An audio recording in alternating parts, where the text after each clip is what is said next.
हम सब खोलेंगे भजन संहिता 32, भजन संहिता 32 अध्याय, भजन संहिता 32। जिसके पास बाइबल नहीं है वह अपने पड़ोसी से सहायता मांगे। हम खोलेंगे भजन संहिता 32 अध्याय। हम सब अपने पैरों पे खड़े हो जाएंगे कुछ समय के लिए।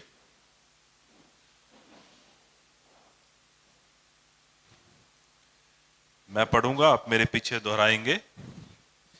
क्या ही धन्य है वह जिसका अपराध क्षमा किया गया और जिसका पाप ढांपा गया हो। क्या ही धन्य है वह मनुष्य जिसके अधर्म का यहोवा लेखा ना ले और जिसकी आत्मा में कपट ना हो। जब मैं चुप रहा तब दिन भर कराहते कराते मेरी हड्डियां पिघल गई, क्योंकि रात दिन मैं तेरे हाथ के नीचे दबा रहा और मेरी तरावट धूपकाल की सी जुर्राहट बनती गई।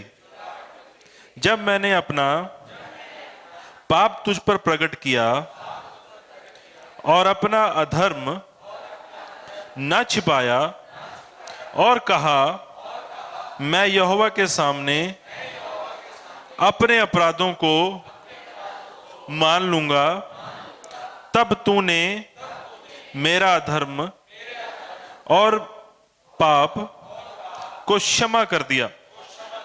इस कारण हर एक भक्त तुझसे ऐसे समय में प्रार्थना करे जबकि तू मिल सकता है।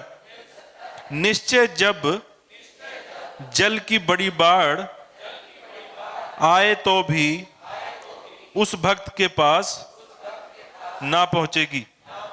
तू मेरे छिपने का स्थान है, तू संकट में मेरी रक्षा करेगा।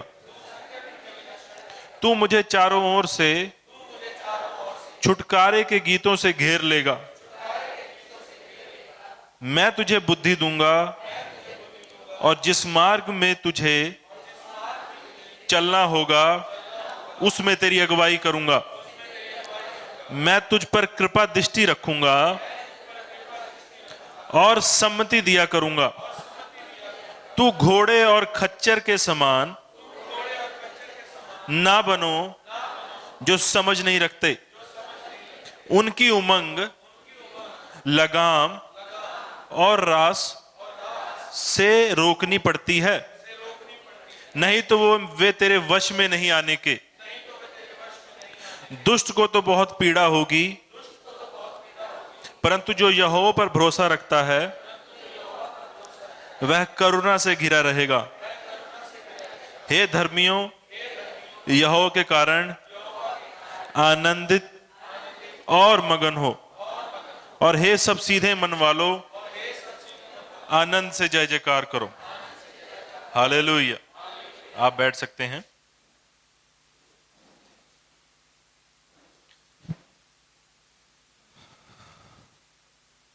यह जो भजन संहिता है, आप ऊपर लिखा हुआ है हेडिंग के नीचे, क्षमा प्राप्ति की आशीष का भजन संहिता है। यह दाऊद के द्वारा लिखा गया है। यह भजन संहिता हमें परमेश्वर की फॉरगिवनेस, प्रोटेक्शन और गाइडेंस को दर्शाता है जो हमें उसके द्वारा मिलती है।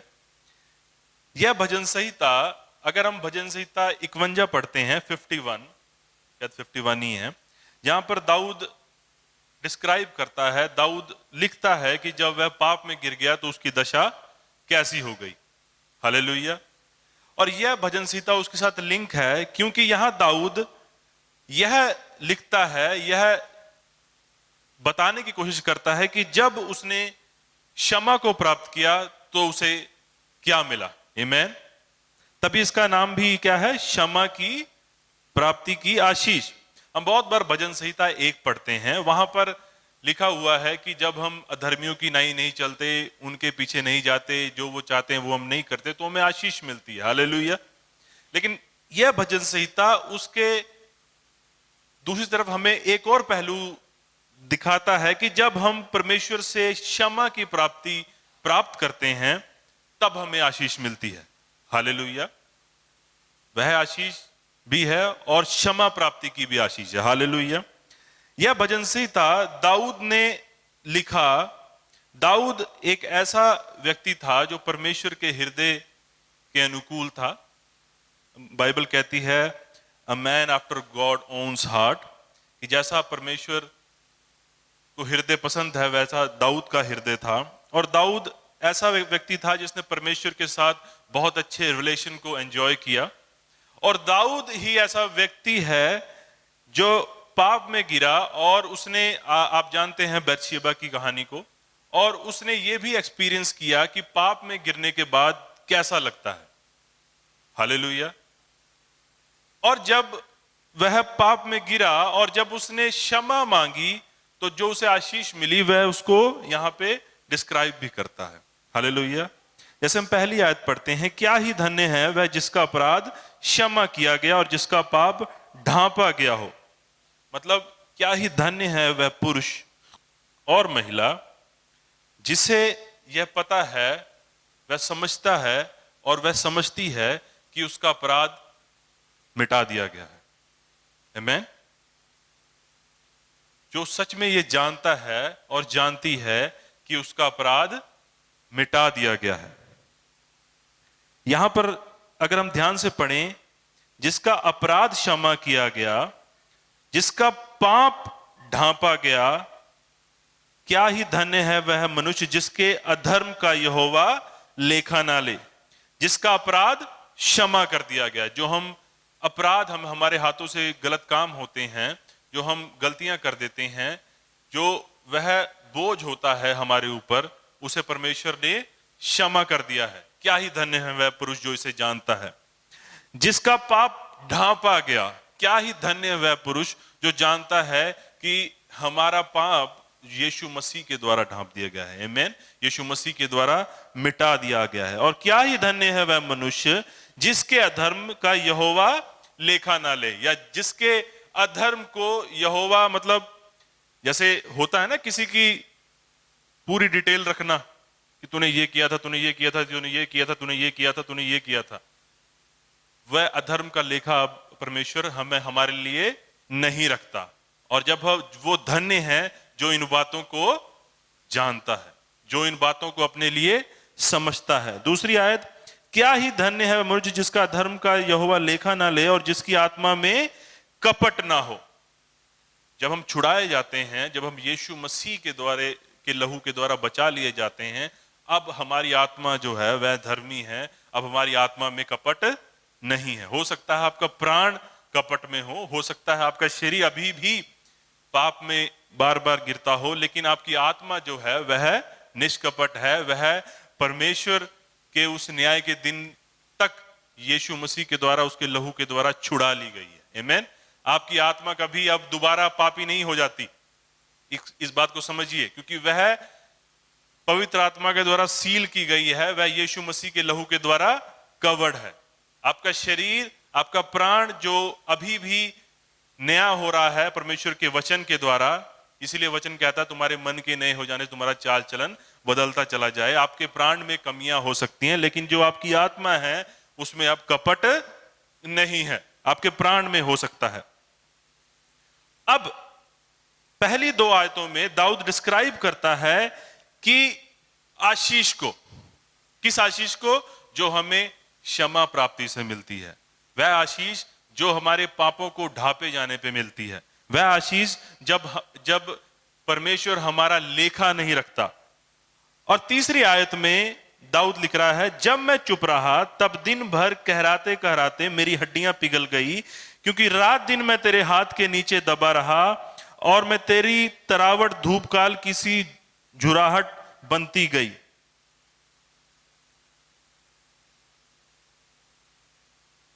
दाऊद लिख रहा है, यह जो भजन संहिता है, यह आज इस समय चर्च पर लागू होता है और यह हमें सिखा रहा है कि हमें पाप को डील कैसे करना है, हमें पाप से छुटकारा कैसे प्राप्त करना है। दाऊद कह रहा है तीसरी आयत में, अब दाऊद तब की बात कर रहा है जब उसने परमेश्वर के सामने अपने आप को कन्फेस नहीं किया था, अपने पाप को दाऊद ने भी छुपा रखा था। दाऊद क्या कह रहा है, जब मैं चुप रहा, कि जब मैंने कन्फेस नहीं किया था, मैं छुपा रहा था, तब दिन भर कहराते कहराते मेरी हड्डियां पिघल गई। कि जब मैं चुप था, जब मैं छुपा रहा था उन बातों को, तेरे सम्मुख में खोल नहीं रहा था, कन्फेस नहीं कर रहा था, तब उस बोझ के तले, जो बोझ पाप का था मेरे ऊपर, मेरी हड्डियां क्या हो गई, कहराते कहराते पिघल गई, क्योंकि रात दिन मैं तेरे हाथ के नीचे दबा रहा। मेरी बात को समझिए, अविश्वासी परमेश्वर के हाथ के नीचे दबे नहीं होते, वह पाप को एंजॉय कर रहे होते हैं। Hallelujah, hallelujah. लेकिन जो विश्वासी है, हो सकता है उस मोमेंट में, जो गिवन मोमेंट हो, आप उस समय उस चीज को एंजॉय करें, लेकिन बाद में उसका जो रिजल्ट होगा, जो गिल्ट और जो शेम, जो कंडमनेशन आपके प्राण में आएगी, उससे आप दबा हुआ फील करेंगे। क्यों? क्योंकि अब आप परमेश्वर के बेटे और बेटियां हैं। अब होली स्पिरिट आपको कन्विक्ट करेगा। क्या करेगा? वह आप पर दबाव बनाएगा। किस चीज का दबाव बनाएगा? कि आप परमेश्वर के पास जाएं, आपको चैन ना आए, आपको तसल्ली ना हो, आपका मन पीड़ा में रहे, तब तक जब तक आप परमेश्वर के सम्मुख जाके कन्फेस नहीं कर लेते। हालेलुया। और ये कन्फेशन इसलिए नहीं है कि आपको तब पापों की क्षमा होगी, या इसलिए है कि जब आप कन्फेस करते हैं, आप जाने देते हैं उस गिल्ट को, जाने देते हैं उस शेम को, जाने देते हैं उस हीन भावना को जो आपने रोकी हुई है, और आप राह बनाते हैं कि परमेश्वर की जो फॉरगिवनेस है, जो परमेश्वर की क्षमा है, वह आप तक पहुंचे। आप अर्न नहीं करते, आप अपने कन्फेशन के द्वारा परमेश्वर की फॉरगिवनेस को कमाते नहीं हैं, लेकिन आप रिसीव करते हैं। हालेलुया। आप रिसीव करते हैं। यहां पर क्या लिखा है? क्योंकि रात दिन मैं तेरे हाथ के नीचे दबा रहा, और मेरी तरावट धूप काल सी जुर्राहट बन गई। जब मैंने अपना पाप तुझ पर प्रकट किया और अपना अधर्म ना छिपाया, और कहा मैं यहोवा के सामने अपने अपराधों को मान लूंगा, तब तूने मेरे अधर्म और मेरे पाप को रोक लिया। ऐसा लिखा है? नहीं। क्या लिखा है? क्षमा किया। जब वह उजाड़ू पुत्र अपने पिता के पास आता है और वह अपने सब कुछ अपने आप मान लेता है, तब क्या पिता पहले उसे वो करता है कि यार तू पागल है, तेरा दिमाग है, मतलब क्या मतलब, तू गया, तूने ये कर दिया, तूने बर्बाद कर दिया कितने पैसे, तूने ऐसे किया, तूने वैसे किया। क्या पिता ने इन सब शब्दों को कहा कि तू निकम्मा है, तू ऐसा है, तू वैसा है, चल माफी के लायक तू है नहीं? क्या पिता ने इन शब्दों का प्रयोग किया? क्या पिता ने उसे और कंडेम किया और उसको हीन भावना में ढकेला? नहीं। आप देखेंगे वहां कोई रिकॉर्ड नहीं है कि उसने कुछ बोला हो, उसने सीधा उसको गले लगा लिया। आमीन। मतलब उसे सीधा ही, जैसे ही वह मुड़ा अपने पिता की ओर, उन्होंने उसे गले लगाया और उसे पिता की क्षमा मिली। दाऊद ने ये सब एक्सपीरियंस किया। दाऊद अच्छा भला चल रहा था, बत्शेबा के साथ वो व्यभिचार में गिर गया। उसको छुपाने के लिए उसने एक और उसके पति को भी मार दिया। अब वह छुपा रहा था तब तक जब तक नेथन जो है वह नहीं आया उसके पास। नातान नबी जब उसके पास आया, उसने उसका सामना किया, तब दाऊद समझा और उसने अपने उस चीज को अंडरस्टैंड किया और वह रिपेंट किया उसने। हालेलुया। और दाऊद ने एक्सपीरियंस किया इन चीजों को, और दाऊद वही लिख रहा है कि जब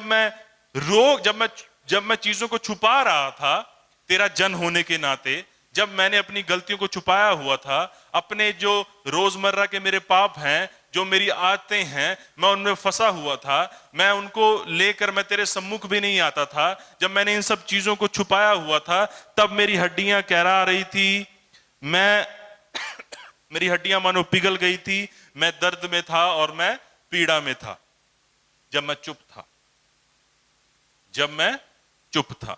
वचन क्या कहता है? वचन कहता है, अगर तुम अपने अपराधों को मेरे सम्मुख मान लो तो मैं उन्हें क्षमा करने में क्या हूं?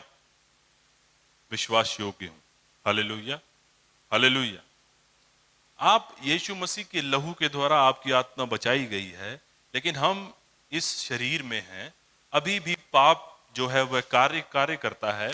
और जब हम पाप करते हैं तब हमारे ऊपर बर्डन आ जाता है, क्योंकि होली स्पिरिट हमें कन्विक्ट करता है। और जब वह बर्डन आता है तो वो बर्डन इसलिए आता है कि हम जल्द से जल्द परमेश्वर के सम्मुख जाएं।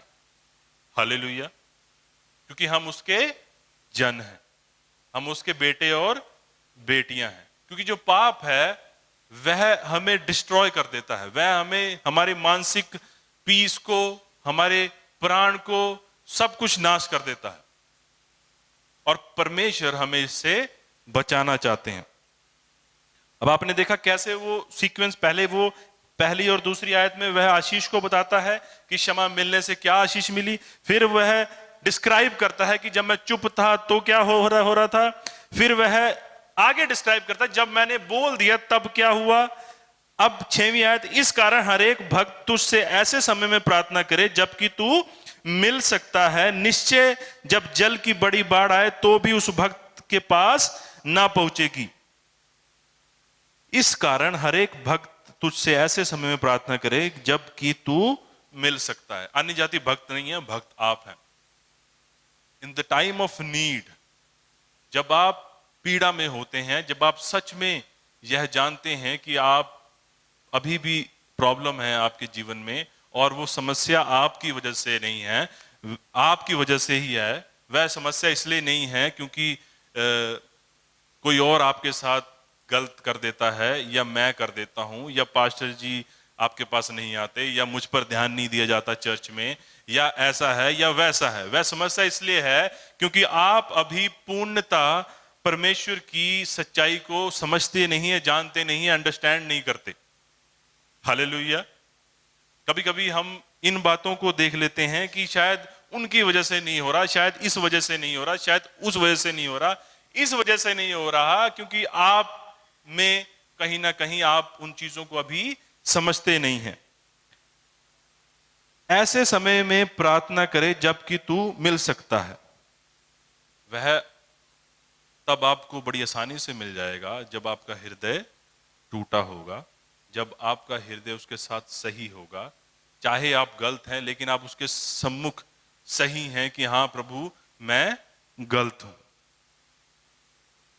मैंने सच में गलती की है और मैं इस गलती को मानता हूं और मानती हूं।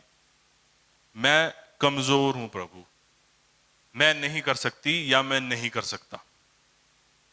मैं इस बात को समझता हूं और समझती हूं। जब आप कमजोर होंगे तब उसका अनुग्रह आप पर होगा। हालेलुया। आगे क्या लिखा है? तू मेरे छिपने का स्थान है, तू संकट में मेरी रक्षा करेगा, तू मुझे चारों ओर से छुटकारे के गीतों से घेर लेगा। अब पहले वो डिस्क्राइब करता है आशीष को, फिर वो डिस्क्राइब करता है कि जब मैं चुप था क्या हुआ, फिर वह डिस्क्राइब करता है कि जब मैंने अपने पापों को मान लिया तब क्या हुआ, फिर वह ये भी डिस्क्राइब करता है कि ये कैसे हुआ। फिर परमेश्वर की वह बड़ाई करता है कि तू ही मेरे छुपने का स्थान है, तू संकट में मेरी रक्षा करेगा, तू मुझे चारों ओर से छुटकारे के गीतों से घेर लेगा। वह परमेश्वर की विश्वास योग्यता के गुणगान करता है। हालेलुया। वह परमेश्वर की जो विश्वास योग्यता है, जो उसका प्रेम है उसके प्रति, वह उसका गुणगान करता है। अब 8वीं आयत में दाऊद पवित्र आत्मा के उभारे जाने से अब प्रोफेसाई कर रहा है, मतलब वह परमेश्वर जो बोलना चाहते हैं वह डिलीवर कर रहा है। अब परमेश्वर क्या कह रहे हैं? जब ये चीजें होंगी, जब आप चुप नहीं रहेंगे, जब आप कन्फेस कर लेंगे, जब आपके मुख में स्तुति का गीत होगा, तब परमेश्वर क्या कह रहे हैं? मैं तुझे बुद्धि दूंगा। जब हम चीजों को होल्ड कर रहे होते हैं, हमारा प्राण पीड़ा में होता है, हमारा प्राण उलझन में होता है, हम देख नहीं सकते, हम सुन नहीं सकते। आप समझ रहे हैं? कभी कभी क्या होता है, मुझसे मुझसे मल्टीटास्किंग नहीं होती। अगर मुझे आपने पीसी में बैठा दिया और आपने बहुत सारे विंडो खोले हुए हैं, मैं कंफ्यूज हो जाता हूं, मैं कर नहीं सकता कुछ भी। मुझे पहले सब एक एक करके मैं सब काट दूंगा।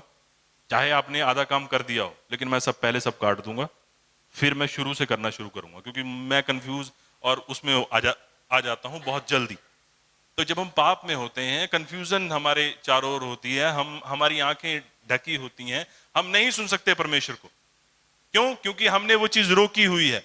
हम कंडेमनेशन में हैं, हम पीड़ा में हैं, हमारा प्राण शांति पीस में नहीं है, और परमेश्वर हमेशा पीस में आपको मिलेंगे। हालेलुया। तब परमेश्वर क्या कह रहे हैं? मैं तुझे बुद्धि दूंगा और जिस मार्ग में तुझे चलना होगा उसमें तेरी अगुवाई करूंगा। मैं तुझ पर कृपा दृष्टि रखूंगा और सम्मति दिया करूंगा। तू घोड़े और खच्चर के समान ना बनो, जो समझ नहीं रखते। उनकी उमंग लगाम और रात से रोकनी पड़ती है, नहीं तो तेरे वश में नहीं आने के। अब बहुत हम, इंक्लूडिंग मैं, हम में से बहुत जो हैं, परमेश्वर चाहते हैं।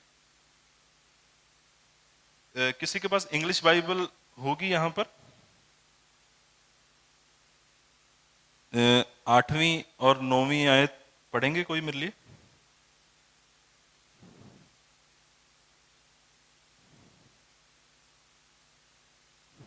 आठवीं आयत हिंदी में क्लियर नहीं है, लेकिन इंग्लिश में मैं पढ़ता हूं।